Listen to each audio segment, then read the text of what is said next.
Hello everyone. So today we are going to solve check if n and its double exist.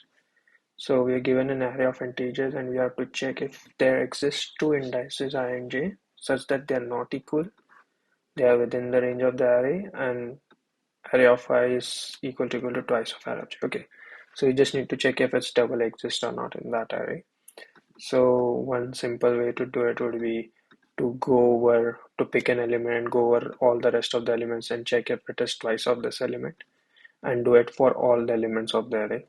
But this is going to be O of n square. Uh, One easy way to do would be just keep track of all the elements while you are traversing. So we can use a hash set. So this hash set would eventually basically store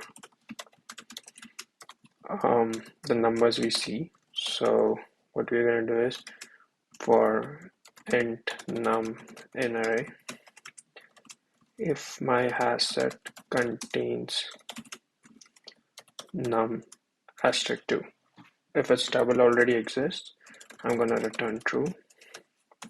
Otherwise, at the end of it, I know I don't have that value.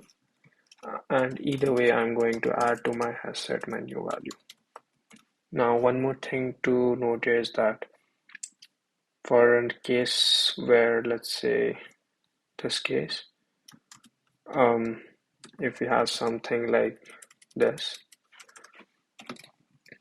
so here my hash set wouldn't have 10 when I'm traversing 5, and when I go for 10 it doesn't have 20, but actually these two, like 5 has a double of 10 in it.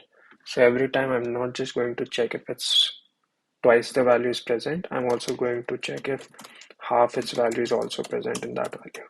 So num by 2.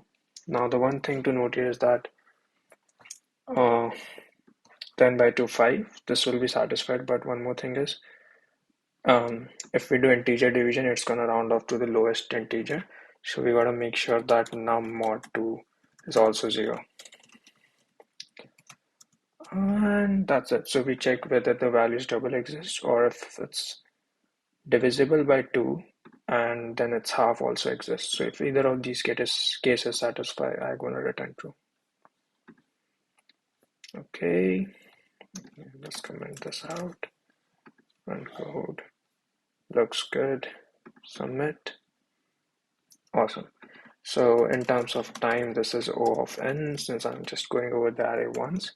In terms of space also, it's O of n because I'm using this hash set, which is going to store all the numbers in my array. So this is the time and space complexities.